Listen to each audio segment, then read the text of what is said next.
నమస్తే.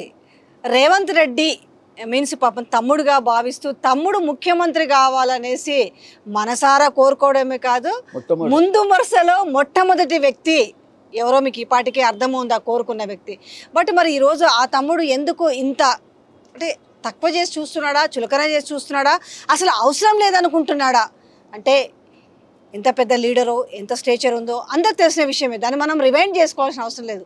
బట్ దేనికోసం ఇదంతా జరుగుతుంది, ఇప్పుడు తను దీక్ష చేసే పరిస్థితి వరకు ఎందుకు వచ్చింది, ఆ విషయాలేంటో సార్ని అడిగి తెలుసుకుందాం. సార్ నమస్తే. సార్ నమస్తే అక్క. నమస్కారం. ఏంది సార్, మా తమ్ముడు ముఖ్యమంత్రి కావాలనేసి మొదటి వరుసలో కోరుకుందే మొదటగా ఉన్నది మీరే, చాలా సంతోషపడ్డారు, మీ ముఖంలో సంతోషం క్షణాగన పడింది. తీరా చూస్తే మీ అపాయింట్మెంట్ కోసం, మీరు ఆయన అపాయింట్మెంట్ కోసం 6 గంటలు వేసి చూసుడేంది, ఇలా మీరు అవమానపడేంది, ఎందుకు అసలు కారణం ఏంది? కర్మ అనేది నేను నమ్మగాని ఇప్పుడు కర్మ అనిపిస్తుంది. ఎన్టీ రామారావు దగ్గర డైరెక్ట్గా ఆయన ఇంట్లో దాకా పోగలిగిన వ్యక్తిని ఇవాళ నాకు అపాయింట్మెంటే లేదంటే సిగ్గు అవుతుంది, బాధ అవుతుంది. ఇది చాలా బాధాకర విషయం. రేవంత్ రెడ్డికి ఏ రకంగా కూడా అది న్యాయం కాదు. ఆయన చాలా ప్రోగ్రెసివ్గా ఉంటాడనేటువంటి అభిప్రాయం నేను అనుకున్నా కానీ మరి ఈ రకంగా తయారయ్యాడు, చాలా బాధాకరం. అంతా ఒక స్కూల్ నుంచి వచ్చిన వాళ్ళు జర ఇంకొంచెం మీకు కొంచెం ఎక్కువ ఉండాలి, ఇంకా మీకు కొంచెం సత్సంబంధాలు. ముందుగా కూర్చిన అమ్మ పడగగురుతారు కదా, పడగగురుతారు కదా అన్నట్టు అయిపోయింది నా బతుకు. మీరు నిజంగా ఏమనుకున్నారు ఫస్ట్ అయితే? అంటే మీరు కొంచెం మీ పాత పరిచయాలు చాలా ఊహించుకున్నా, నేను సంబరపడ్డా. నాకు అసెంబ్లీ టికెట్ రాకపోయినా నేను మర్చిపోయినా ఆ పనిది మా తమ్ముడు అయ్యిండు అనే అభిప్రాయం నాకు ఉండింది. మా జాతికి కొంత మేలు చేయవచ్చు, పేద జాతికి ముఖ్యంగా మేలు చేయవచ్చు. ఆయనను సక్రమ మార్గంలో రాజకీయాలు చేసే ప్రయత్నం చేస్తాను నేను. నాకు ఇంత తెలుసు రాజకీయాలు అంటే ఏంటో. ఆ రకంగా ఆయనకు తోడుగా ఉందాము. ఈ వయసులో మనం మాటకు ఇంకో తిరిగి మాట్లాడాల్సిన అవసరం లేదు. అతను నిలబెట్టి అతని వల్ల పనులు చేయించి ఆయనకు మంచి పేరు తెద్దామనే అభిప్రాయం తప్ప నాకు వేరే ఉద్దేశం లేదు. కానీ ఎందుకో దురదృష్టము ఆయన తీసుకున్న నిర్ణయాలే ఆయన తీసుకున్న నిర్ణయాలే. ఇప్పుడు మనం అనుకుందాము, నిర్ణయాలు చెప్పు. ఇప్పుడు దళితులై ఉన్నాయి, దళితులది ఇది అవసరమా? ఈ పెంట ఇదంతా ఈ గొడవ అవసరమా? అసలు ఈ గొడవకు కారణం ఆయనే కదా, ఆద్యుడు ఆయనే కదా. ఏం అవసరం ఉంది? 80 లక్షల మంది మాదిగలను పక్కన పెట్టి ఒక్క ఓటు లేనటువంటి ఒక ఊళ్ళో ఒక ఊరు కాదు, అసలు మొత్తం పార్లమెంట్లో 10 ఇండ్లు లేనటువంటి కడియం శ్రీయరికి అవసరం ఏముంది? సామాజిక వర్గమే కదా, మరి మీరేమో లెక్కలేనితనం. మాదిగోళ్ళు అంటే పైసలు ఇస్తే ఓట్లేస్తారట. రెండోది, ఆ అమ్మాయి కూడా పాపం, ఆ అమ్మాయిని ఏమనాలంటే ఒక తండ్రిలాగా ఉన్నా నేను, అనాలంటే నాకు నోరు రావటం లేదు. కానీ ఆమెను తీసుకొచ్చి ఈ రకంగా అనిపించడం కూడా మంచిది కాదు. ఆమె షీ మ్యారీడే ముస్లిం క్యాండిడేట్. సరే, ఇష్టం ఎవరున్నా చేసుకోవచ్చు, దాని గురించి వేరే అభిప్రాయం లేదు. అది కూడా గుంటూరు, వాళ్ళది గుంటూరు నుంచి తీసుకొచ్చి ఇక్కడ పోటీ చేయించాల్సినంత అవసరం ఏమొచ్చింది?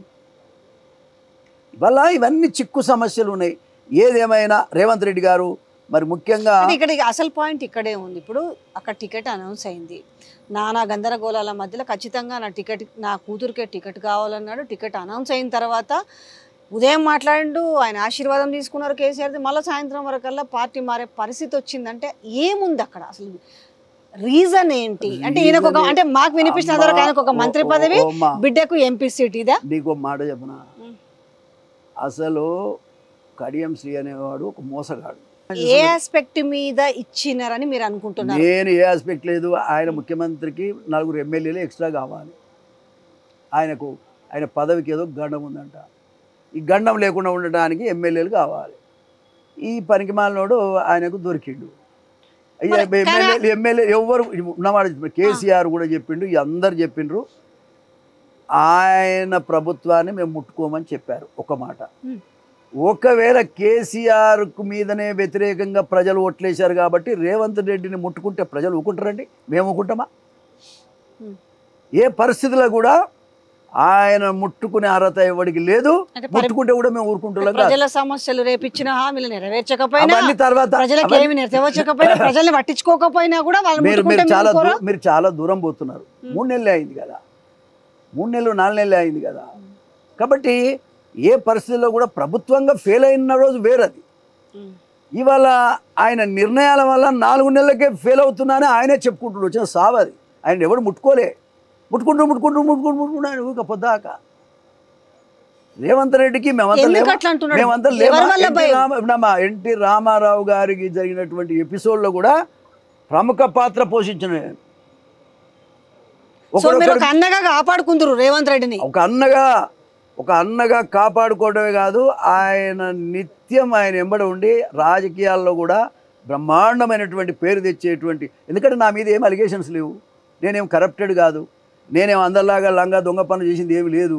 అటువంటిప్పుడు నా నిజాయితీ నా నీతి అనేది ఆయన పక్షాన్ని నిలబడితే ఆయనకు మేలయ్యేది ఒక దళితుడు, అది కూడా ఒక మాదిగా. మరి ఎందుకు ప్రాబ్లం ఏంది? ఎందుకు మీతో అట్లా డిటాచ్గా ఎందుకు ఉంటున్నాడు? మీరేమో మావోడే కదా మా తమ్ముడే కదా అని మీరు అనుకుంటే ఆయన మాత్రం ఎందుకు అంత డిటాచ్గా ఉంటున్నాడు? ఏదో ఇన్ఫీరియారిటీ కాంప్లెక్స్ ఉందో మన్నో మా షాను నాకు తెలియదు ఎందుకు అట్లా. ఏందో మరి తెలుగుదేశం వాళ్ళు మోత్కుపల్లి నరసింహ గారు మాదిగా అతను చాలా డామినేటింగ్ పర్సనాలిటీ, తెలుగుదేశంలో కూడా ఏం సీఎం అయితే నేను. కానీ ఒకటి మాత్రం నిజం, ఎమ్మెల్యే టికెట్ కూడా దాటవేశారు, ఎంపీ టికెట్ కూడా నేనేం బాధపడలే, వాస్తవం చెప్తున్నా. నాకేందంటే నా దళిత వర్గానికి నా పేద వర్గాలకి ఏదన్నా న్యాయం జరగాలి, పని జరగాలంటే మనకు తెలిసినోడు ఉండాలి. తెలియనోని దగ్గర పోయేదానికంటే తెలిసినోని తయారు చేసుకుని. అచ్చా, నేను రేవంత్ రెడ్డి ముఖ్యమంత్రి అని ఎప్పుడు చెప్పా? ఎన్నికలు కాకముందు చెప్పా. ఎన్నికలలో గెలవకపోతే నేను ఆయనతో కలిసి పోరాటం చేసేవాడిని కదా. ఇప్పుడు గెలిచిండు కాబట్టి ముఖ్యమంత్రి అయ్యిండు, గెలవకపోతే కూడా ఆయనతో కలిసి పోరాటం చేయడానికి నేను సిద్ధపడి ముందుకొచ్చిన వ్యక్తి. నన్ను పక్కన పెట్టి నన్ను పలకరించకుండా, ఏ ఇష్యూలో కూడా నన్ను సంప్రదించకుండా ఇవాళ నా జాతికే మొత్తానికే ఎసరు పెట్టిండు. నా జాతికి ఎసరు పెట్టిండు కాబట్టి తీవ్ర పరిణామాలు. అసలే ఇప్పుడు టూ థింగ్స్ ఉంటాయండి. ఎందుకు వచ్చిన బాధ, ఒక స్టేచర్ ఉన్న లీడర్ కదా, గతంలో ఇన్నిసార్లు ఎమ్మెల్యే అయిన వ్యక్తి, ఇంత ఉంది. అసలే ఆయన మీరు సినిమాలో కూడా సీఎంగా చేసిరు, ఆయన చూసిండు. అది రేపు పుసుకున్న మళ్ళీ ఏడ నాకు పోటీ వస్తాడా అనేది ఏమైనా ఉందా? అట్లాంటి ఫీలింగ్ మరి ఎందుకు దూరం పెడుతున్నారు? మరి అలాంటిది లేదు. కానీ ఆయనకి ఏందో మరి మాదిగ జాతి అంటేనే పడదు అన్నట్టుగా ఆయన బిహేవియర్ కనపడతా ఉంది. ఇప్పుడు నేనంటే సరే, నా గురించి పక్కన పెట్టు, జాతి ఏమన్నది? మాదిగ జాతి మొత్తాన్ని పక్కన పెట్టాల్సిన అవసరం ఏమొచ్చింది? మాదిగ జాతి అంటే అంటరానోళ్ళని చూసే పరిస్థితి ఎందుకు వచ్చింది? అది నేను అడుగుతున్నాను. అసలు మీరు అపాయింట్మెంట్ అడిగితే ఏమంటున్నారు చెప్పు? 6 గంటల ఆయన మాట్లాడితే కదనమ్మా, మాట్లాడేది ఎవరు? ఆయన అపాయింట్మెంట్ కావాలన్నా ఆయన ఏ విషయంలో అయినా సంప్రదించాల్సింది ఆ నరేందర్ రెడ్డి గారిని. ఏమండి, ఆయనకు చెప్పా నేను, మాకు నా పార్లమెంటు విషయాలు చెప్పాను, అసెంబ్లీ అప్పుడు చెప్పాను, అనేక సందర్భాల్లో అసెంబ్లీలో కూడా చెప్పాను. అన్ని బోంగా నేను సీఎం గారిని కలవాలని చెప్పాను. చెప్తే వారం రోజులలో కల్పిస్తాను అని అన్నాడు. ఇక వారం రోజులు పోయింది, నెల రోజులు పోయింది, అసలు టికెట్ డిక్లేర్ అయినాయి, ఎవరికి రాకుండా చేశారు. మొత్తం మాదిగ జాతిని మొత్తం బొంద పెట్టారు రాజకీయంగా. ఇది సహించాలన్నటువంటి విషయం. కాబట్టి ముఖ్యమంత్రి గారు ఆయన వయసుకు తగని పనులు చేస్తున్నాడు. మంచిగా నవ్వుకుంటా బ్రహ్మాండంగా 6 స్కీములు పెట్టారు, బ్రహ్మాండమైన స్కీములు. ఆ స్కీములు ఇంప్లిమెంట్ చేసుకుంటూ పేద ప్రజలతో నుండి పేద నాయకులకు నువ్వు చేస్తే పేరు వస్తుంది, కానీ బలిసినోనికి చేస్తే ఏమొస్తుంది? బలిసినోని ఒకటి పేరు చెప్పండి, ఉన్నారేమో? ఆ ఉన్నోళ్ళు ఎవరో పేదోళ్ళే ఉన్నాడు. ఇప్పుడు బలిసినోడు బిజినెస్ దారుడు ఎవడు తెచ్చుకున్నా నమ్మరాదు. వాళ్ళ అవసరం కొద్దీ నీ దగ్గరకు వచ్చారు. ఇవాళ అక్కడ అధికారం ఉంది, అక్కడ పోతున్నారు. ఎవడైనా ఉంటాడా? బలిసినవాడు ఎవ్వడు కూడా ఉండడు, డబ్బున్నవాడు ఎవ్వడు ఉండడు. దొంగలంగా పనులు చేసి సంపాదిస్తారు. వాళ్ళు ఎందుకు ఉంటారండి?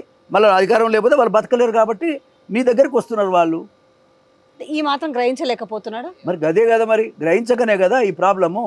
గ్రహిస్తే ప్రాబ్లం ఎక్కడుంది? గ్రహిస్తే ప్రాబ్లం లేదు కదా. ఇప్పుడు ఆయన పదే నా వెనక కుట్ర జరుగుతుంది, నన్ను కూలుస్తారు అంటున్నాడు కదా. ఎవరు ఎందుకు ఆ మాటని? అంటే భయంతో, అంటే ముందుగానే అస్త్ర సన్యాసం చేసినట్ట, లేకపోతే దాని లాజిక్ కోసం మాట్లాడుతున్నాడా? ఏంటి వ్యూహమా? ఏంది కారణం? భయమా? ఆయనకి ఇక ఈ గడియ నుంచి పేదోళ్ళను ముట్టుకున్నాడు, మాదిగోళ్ళను ముట్టుకున్నాడు. మాదిగోళ్ళకు ద్రోహం చేసే ప్రయత్నం ఎవరు చేసినరో కానీ ఆ బదనాం అయితే ఆయనకు వచ్చింది. ఇది ఏ రకంగా కూడా ఆయన మీద రాబోయే కాలంలో బాగుండదు. సరి చేసుకుంటే మేము అందరం ఉంటాం, పార్టీ లైన్లో ఉంటాం, కాంగ్రెస్ పార్టీని దాటిపోయేది లేదు, ఇప్పటికి కూడా పోయేది లేదు, ఎప్పటికి పోయేది లేదు. కానీ ఆయన సరి చేసుకోవాలి, నిర్ణయాన్ని మార్చుకోవాలి. సార్ రేవంత్ రెడ్డి కాకుండా మిగతా వాళ్ళు ఎవరైనా ఉన్నారు? కనీసం ఏంటి మోత్కుపల్లి గారి సమస్య ఏంటి, ఆయన ఏం చెప్తున్నాడు, మాదిగ సమాజం గురించి అని ఎవరైనా? బట్టి విక్రమార్కన్నా మాట్లాడాల్సి ఉండే, ఎందుకంటే ఆయన కులం మాలైనా మరి ఆయన దళితుడు కదా, అందరి గురించి మాట్లాడాలి. ఒక విషయం చెప్తా, నేను చుండూరు సమస్యలో చుండూరులో సచ్చిందంతా మాలవాళ్ళు, సుమారు 15-20 మందిని ఊచకోతలు కోసి మూటలు కట్టి చెరువులో పడేసారు. నేను అక్కడికి పోయి నేను ఆమరణ నిరాహార దీక్ష చేసి అసెంబ్లీలో జనార్దన్ రెడ్డి చీఫ్ మినిస్టర్ ఉన్నాడు, చీఫ్ మినిస్టర్ గారు పిలిచి 100 సార్లు మాట్లాడినా నేను వినలే. ఆమె నిరాహార దీక్ష చేసినా, వాళ్ళకు రావాల్సిన డిమాండ్స్ అన్ని ఒప్పించినా.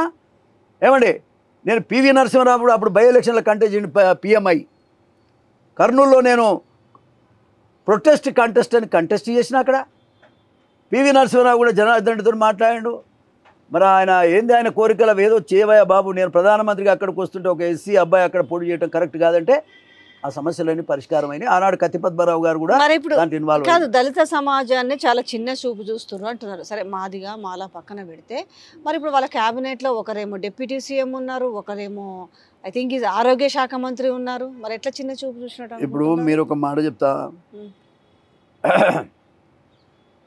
శాఖలు ఇవ్వటం కాదు, శాఖల్లో శక్తిని కూడా ఇవ్వాలి.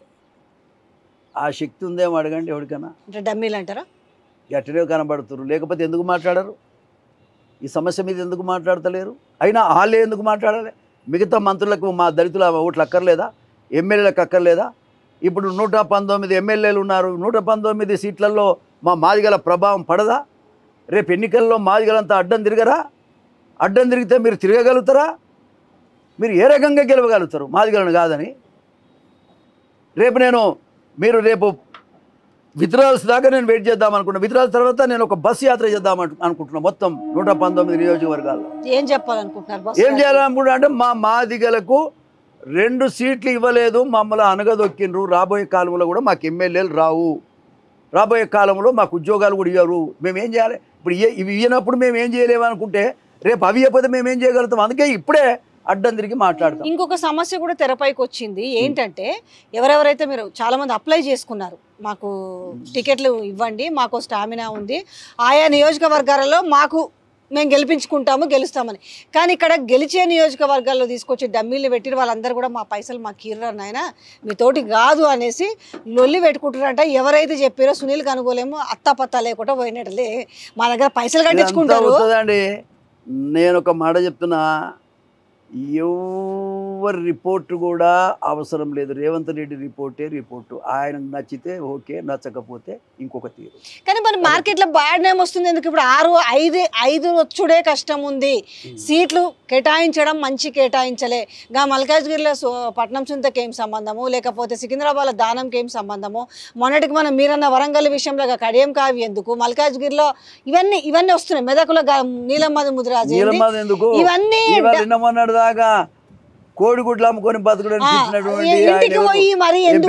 ముఖ్యమంత్రి పోయి రంజిత్ రెడ్డి ఎందుకు? ఏంది మరి అది ఏమనిపిస్తుంది మీకు? ఈ తతంగం అంతా ఏందంటే, కేవలం రేవంత్ రెడ్డి గారు తను అనుకున్నది చెయ్యాలి, నేనే అన్నిటికీ మూలం అన్నట్టుగా చేసుకుంటున్నాడు. దానివల్ల బస్సు పట్టింది, ఇక పట్టేది ఏముంది? బస్సు పట్టిపోయింది, 3 నెలలకే బస్సు పట్టింది. ఇప్పుడు పైకి గాంభీర్యంగానేమో 12 నుంచి 14 గంటలు, ఇక్కడ చూడబోతేనేమో ఓడిపోయేవే కనబడుతున్నాయి. ఇక్కడ పక్కా చూస్తుంటే అంటే ఈ సరిగ్గా సీట్లు కేటాయించకపోవడం అనే విషయంలో, ఈ నేపథ్యంలో మీరు 12 నుంచి 14 గంటలు. ఇంకొక విషయం, భువనగిరికి వచ్చేసరికి మీరు వాళ్ళిద్దరు బ్రదర్స్ గురించి కూడా మాట్లాడారు. ఆడనేమో ఆయన సన్నిహితుడికి సీట్ ఇప్పించుకున్నాడు, 1,00,000 కోట్ల మెజారిటీ తోటి ఆయన గెలుస్తాడని అంటున్నారు. అంటే ఏ వర్గం వాళ్ళు సపోర్ట్ చేస్తే ఇప్పుడు 1,00,000 కోట్ల మెజారిటీ? అది పిచ్చి మాటలు, అంతకంటే వేరే ఏం లేదు. నువ్వు అందరినీ కూడగట్టుకుంటే అదొక భాగం, నువ్వు కూడగట్టుకునే శక్తి లేదు. కూడగట్టకపోతే కట్టడు. పోని మరి మనం ఏం చేస్తాం? ఇక దాన్ని ఏమంటారండి, నియంత అనే పదం ఆయనకు అవసరం లేదు. ఇంకా మీరు ఇట్లనే అనుకుంటూ దీక్ష చేసుకుంటూ ఇట్లనే ఉంటారా? దీనికి ఏమన్నా మేము ఏం చేయగలుగుతాం బిడ్డ? మేము పేద కులాలు, మేము ఫైట్ చేయగలుగుతామే తప్ప అధికారం మా చేతుల్లో లేదు కదా. ఇప్పుడు బస్సు యాత్ర చేస్తామంటారు బస్సు కదా యాత్ర చేస్తున్నాం, మరి ఆ చేయాలి. బస్సు యాత్ర ద్వారా మీరు ఏం చెప్పాలనుకుంటున్నారు మా ప్రజలకి? జనానికి చెప్తా, అప్పుడు చెప్తా, ఇప్పుడు ఎట్లా అంటే దాన్ని ఇప్పుడు ఎలక్షన్ల వరకే తీస్తారా బస్సు యాత్ర?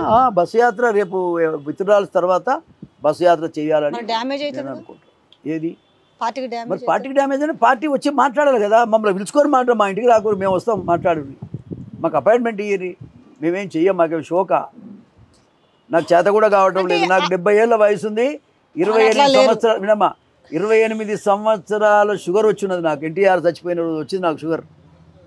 ఇవాళ నా ఆరోగ్యం కూడా నాకు చాలా ఆపరేషన్లు అయినాయి, చాలా ప్రాబ్లమ్స్లో ఉన్నా నేను. అయినా కూడా మరి ఏం చేయాలి, నా జాతి కోసం నేను చచ్చినా పర్వాలేదు. అంటే ఇప్పుడు ఒకవేళ కళ్ళకు నీళ్ళు వస్తున్నాయి వీడు అనుకుంటే నాకు నిద్ర పడతలేదు. నేను ఒక్క పూట కూడా అన్నం సరిగా తినలేకపోతున్నా. కారణం నేను ఇంతకాలానికి నేను సరే కాంగ్రెస్ పార్టీని అనుకుందాం, కాంగ్రెస్ పార్టీలో ఎన్ జనార్దన్ రెడ్డి కానీ, రాజశేఖర రెడ్డి గారు కానీ, చెన్నారెడ్డి కానీ, విజయభాస్కర్ రెడ్డి గారు కానీ, వీళ్ళు ఎవరు కూడా ఇంత దుర్మార్గమైనటువంటి పరిస్థితులు ఎప్పుడూ లేవు మా కులానికి. ఇవాళ ఎందుకు వచ్చినాయి ఇవి? దీనివల్ల ప్రయోజనం ఏది? పోని ముఖ్యమంత్రి గారికి వచ్చిన ప్రయోజనం ఏముంది? పార్టీకి నష్టం వస్తుంది. పార్టీకి నష్టం వస్తే ఆయన కూడా నష్టం వస్తుంది కదా. సీటు రాలేదనుకో, రేపు పొద్దున ఆయన ఉండేస్తారా కాంగ్రెస్ వాళ్ళు? రేపటి నుంచే దించేది మేము ఉంటామంటారు. ఇవన్నీ ఆయనకు ప్రమాదాలు. మీకు మోత్కుపల్లి నరసింహులకి పదవి వచ్చుంటే ఈ రోజు మీరు నిజంగా ఈ మాదిగ సమాజం కోసం మాట్లాడేటోళ్ళా? అరే భలే ఉన్నావు. నాకు పదవి వచ్చింటే నా కులాన్ని దగ్గర పెట్టుకొని ఇంకా వాళ్ళకి ఏం కావాలో ఆలోచించేవాడిని, ముఖ్యమంత్రితో చేపించేవాడిని. లీడరే కదా చేపిస్తాడు, మరి ఎవడు చేపిస్తాడు? ఎవడో ఒక లీడర్ అయితే కావాలిగా, చేపించేవాడిని కదా. నేను ఆయనను అట్లా గీత దాటి పోనిచ్చేవాడిని కూడా కాదు. తప్పు ఇది మంచి. ఎన్టీ రామారావు కూడా సలహాలు ఇచ్చినోడిని, చంద్రబాబు గారు సలహా ఇచ్చినోడిని. అసెంబ్లీలో నేను లేచినట్టు నాకు ఎదురు మాట్లాడినోడే లేడు. మరి ఎందుకు? అంటే మీ గురువు చంద్రబాబు నాయుడు ఏమైనా వద్దన్నారేమో, ఆయన సజెషన్స్ మీద ముందుకు పోతాడు కదా. నాకు అన్న ఎన్టీ రామారావు నా గురువు, మీ తమ్ముడికి గురువు కాబట్టి వద్దొద్దులే మరి చూడు డిటాచ్ గా ఉండేమని సలహా ఇచ్చిండేమో. ఎందుకంటే మీరు అందరూ ఒకటే కదా. ఆయన ఎందుకు ఇస్తాడు దీంట్లో? కానీ లేకపోతే ఆయన బాధ ఆయన పడుతుండాడ పాపం. ఆయన పొద్దున్న లేచి రాత్రి దాకా తిరిగి ఏం జరుగుతుందో తెలుస్తలేదు ఆంధ్రలో. చెప్పు, నువ్వే చెప్పాలి ఏం జరుగుతుంది. నిజంగా భువనగిరి సీటు వస్తుందని ఒక మాట నన్ను అడగాల వద్దా బిడ్డ?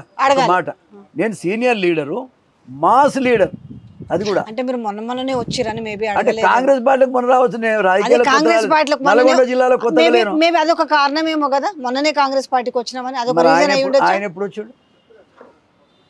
అట్లా అంటే నువ్వు అట్లా అడిగితే ఇట్లా అడుగుతున్నావు. మరి పాపం ఆయన మాత్రం ఎప్పుడు వచ్చే హెడ్ అయిపోయాడు కదా. మరి ఆయన కూడా తప్పేమున్నది? ఆయన వచ్చిండు, మేము కూడా వచ్చినాం, అందరం వచ్చినాం కాబట్టి పార్టీ వచ్చింది. మీకు ఇంతకు ముందు మంచిగుంటుండే ఎప్పుడైనా ర్యాప్ ఆయనతో మీకు మంచిగున్న సందర్భాలు ఒకసారి నెమరేసుకోండి. తెలుగుదేశంలో ఉన్నప్పుడు మేము కొన్ని విషయాలలో మేము విభేదించేవాని, నేను అంతవరకే. కానీ ఆయన జైలుకు పోయినప్పుడు కూడా జైలుకు పోయి నేను ఏడ్చిన వాస్తవం. పాపం మనిషి ఆ జైలుకి వెళ్ళి వస్తుంటే నేను ఎప్పుడు కూడా నేను వ్యక్తిగతంగా ఎనిమిది పెట్టుకోను. ఏదైనా సమస్య ఉంటే అప్పటికప్పుడే మాట్లాడతాను. ఇది వ్యవస్థ ఫ్యూడల్ సిస్టమ్ అనుకో, ఇది ఫ్యూడల్ సిస్టమ్ అంటా నేను.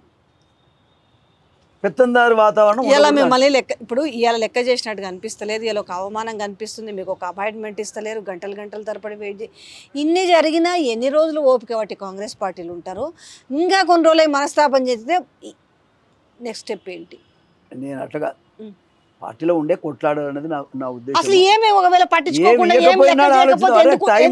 ఎందుకు ఉండాలని మీ అభిమానులు, మీ వెల్ విషర్స్, మీ కార్యకర్తలు అడుగుతారు కదా. అందుకని నేను టైం పెట్టాను విత్డ్రాల్స్ వరకు అని. అది 25 తారీఖు 26 తారీఖు లాస్ట్ డేట్. విత్డ్రాల్స్ వరకు నేను పిలుస్తాడేమని ఎదురు చూస్తా. పిలిస్తే పోయి మాట్లాడతా. ఏ ప్రోగ్రాం లేదు, మా మాదిగలకు 2 సీట్లు ఇస్తామనేటువంటి అభిప్రాయాన్ని ఆయన చెప్పగలిగితే ఏ పంచాయతీ 2 సీట్లు ఎక్కడ? ఒకటి వరంగల్, ఇంకొకటి ఎక్కడైనా నేను 2 ఏడాయినా ఇచ్చినా ఓకే. ఎవరికి? 2 ఆ రెండిట్లో ఎవరికి అనేది సూచించండి. లేదు నేను చెప్పను, అది ఆయన ఇష్టం ఉన్న వాళ్ళకి ఇచ్చుకొని ఆయన దగ్గర. ఒకటి ఆల్రెడీ ఇచ్చిన అంటాడు, ఇంకొకటి ఒకవేళ కన్సిడర్ చేస్తా అంటే ఏం జరుగుతుందో చూద్దాం. ఆయన ఏం మాట్లాడుతున్నాడు, మీరేమనుకుంటారు? మీకు ఒక ఇమాజినేషన్. నాకు ఒక ఆలోచన ఏముందంటే ఆయన తెలివి కల్లోడైతే ఖచ్చితంగా ఈ నిర్ణయాన్ని మార్చుకుంటాడు, మా మాదిగలకు 2 సీట్లు ఇస్తాడనే అభిప్రాయమే నాకుంది. పదవి పోగొట్టుకుంటాడా ముఖ్యమంత్రి పదవి? చెడ్డ పేరు తెచ్చుకుంటాడా? ఇప్పుడు ఈ మాదిక సమాజం వల్ల ముఖ్యమంత్రి సీటు కూలుతుందా? అంతే కదా. ఎట్లా కూలుతుంది? ఇప్పుడు నీకు ఒక మాట మనం అనుకుందాం, 17 సీట్లు 16 అనుకో, 16లో నీకు సీట్లు 50% ఓడిపోయినాయి అనుకో. 50% ఓడిపోతే కాంగ్రెస్ పార్టీ వాళ్ళు ఊరుకుంటారండి? ఈడున్నోళ్ళు ఎదురు చూస్తున్నారు, వాళ్ళు ఊరుకోరు. కాబట్టి ముఖ్యమంత్రి పదవి కూడా పోతుంది. అది అది ఆయనకు మంచిది కాదు, పోద్దని నా అభిప్రాయం. ఆయన ఉండాలి, మావోడు కదా, ఉండాలి. అయితే నాకు ఇంకొక రీజన్ మళ్ళీ తిరిగి ఆడికే వస్తుంది. ప్రశ్న ఏంటంటే, ఎందుకు మీరు ఇంత తపన పడుతుంటే మీ ఓడు మా తమ్ముడు అందరికి నమ్మకం లేనప్పుడు కూడా ఈయనే ముఖ్యమంత్రి కావాలని మనిషిని ఎందుకు మిమ్మల్ని దూరం పెట్టడానికి రీజన్ ఏంది? నన్ను దూరం పెడితే పెట్టిండు, నా జాతికి చాలు. నన్ను దూరం పెట్టినా నాకు ఫరకేం పడదు. ఎందుకు 6 సార్లు గెలిచాను, ఇండిపెండెంట్ గా కూడా గెలిచాను.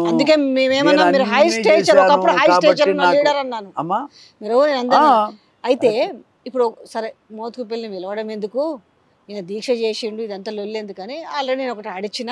రేపు ఇన్ కేస్ ఆఫ్ ఇంకోటి ఇస్తాను, లేకపోతే ఏదో జరిగి కేర్లెస్గా పక్కన పెడితే సైలెంట్గా అవుతారా? మీరు ఒక మాట చెప్తా, జరగబోయేదాన్ని మనం ఇప్పుడే ఊహించుకో, తప్పదు. ఏదున్నా మీకు అర్థం కాలేదు ఇన్ని రోజులు, అప్పుడే పరిణామాలు అర్థమైతలేవా? నాకు ఇప్పటికి కూడా ఒక నమ్మకం ఏముందంటే, రేవంత్ రెడ్డి గారు ఖచ్చితంగా నేను ఇంత జిజ్జుగా ఈ సమస్య ఇంత ముందుకు తీస్తానని ఆయన అనుకోని చాలా చులకనగా చూసిండాడు. ఇది చాలా ఈజీగా నిర్ణయం చేసిండు. కానీ ఇది కులాలు కదా, జాతుల కోసం కొట్లాట్లు వస్తాయి. కాబట్టి మా కులాన్ని మొత్తంగా రాజకీయంగా మరి బొందబెడతా అంటే ఎవరు చూస్తూ ఊరుకుంటామండి? భావి తరాల వాళ్ళ కోసం నేను కొట్లాడుతున్నాను. నేను 70 ఏళ్ళ మాదిగా బిడ్డగా నా బిడ్డల కోసం నేను కొట్లాడాలి, నా ధర్మం అది. నా కోసం కాదు కదా, ఎల్లకాలం నేను ఉంటానా?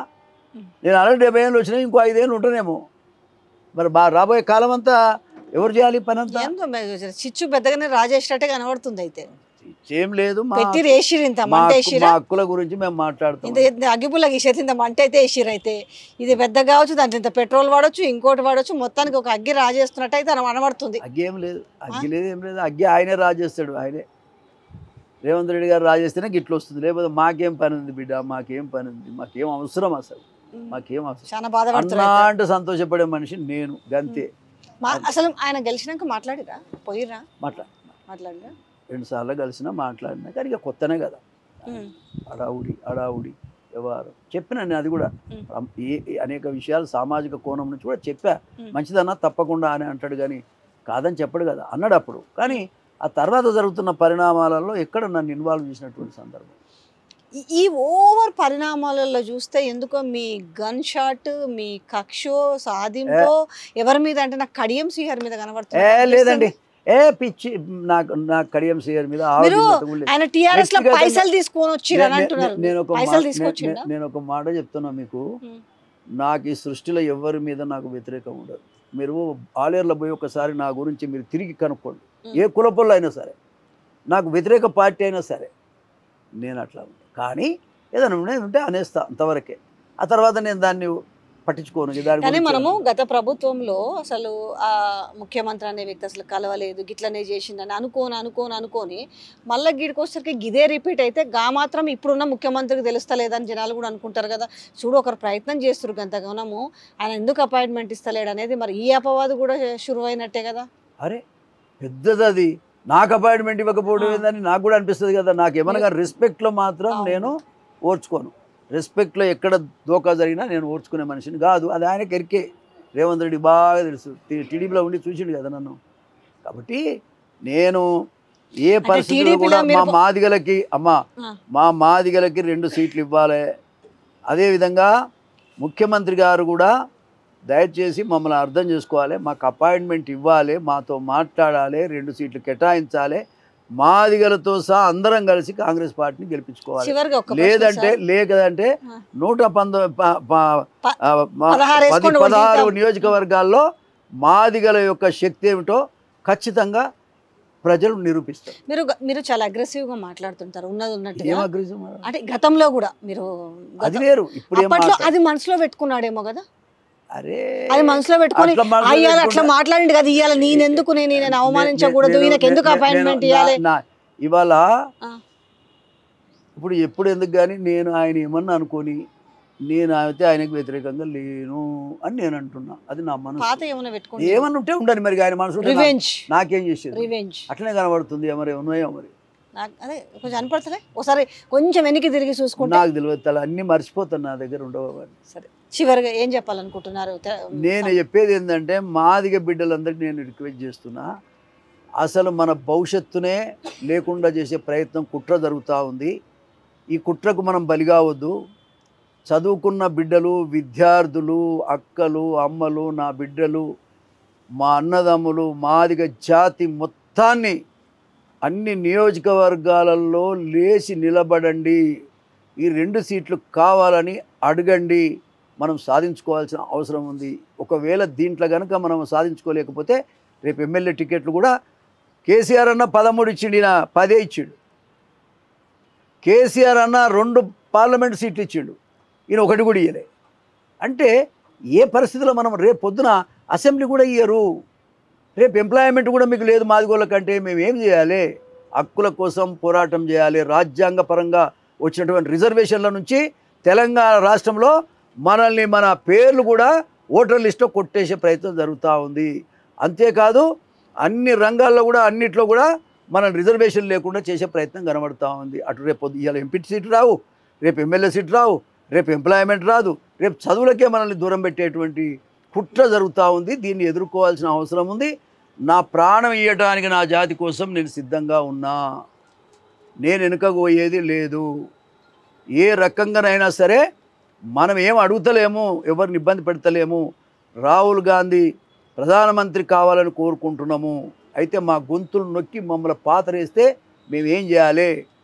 ఇది మంచి పద్ధతి కాదు. సోనియా గాంధీ నాయకత్వం, పాపం ఆమె ఒక వాగ్దానం చేసిందంటే వాగ్దానాన్ని కట్టుబడి తెలంగాణ ఇచ్చినా సోనియా గాంధీ గారు కృతజ్ఞతగా మేము అందరం సపోర్ట్ చేసినామండి. మేము నన్ను అడిగినామా? మేము ఎవరిదన్నా గుంజుకొని మాకు ఇవ్వమంటున్నామా? వాస్తవంగా జనరల్ సీట్లో భువనగిరిలో నాకు ఇచ్చినా గెలుస్తాను. నేను భువనగిరిలో ఇచ్చినా నేను గెలుస్తానండి. That is my capacity. కానీ ఒక మాదిగోడికి జనరల్ సీట్ ఇస్తామా అనే అహంకారం వాళ్ళకు ఉంటే ఉండొచ్చు, కానీ నేను గెలవగలుగుతాను. నేను నాకు అంత గుడ్ విల్ ఉంది. గౌరవించండి. అంటే మరి అదేనా ఉన్నదో ఏం పాడో. కానీ ఇవాళ కూడా నేను రిక్వెస్ట్ చేసేది ఏంటంటే, ఇప్పటికైనా మమ్మల్ని పిలవండి, మాట్లాడండి. మీరు మాట్లాడటం వల్ల ఖచ్చితంగా న్యాయం జరుగుతుంది. మాట్లాడండి, మాదిగలకు న్యాయం చేయండి.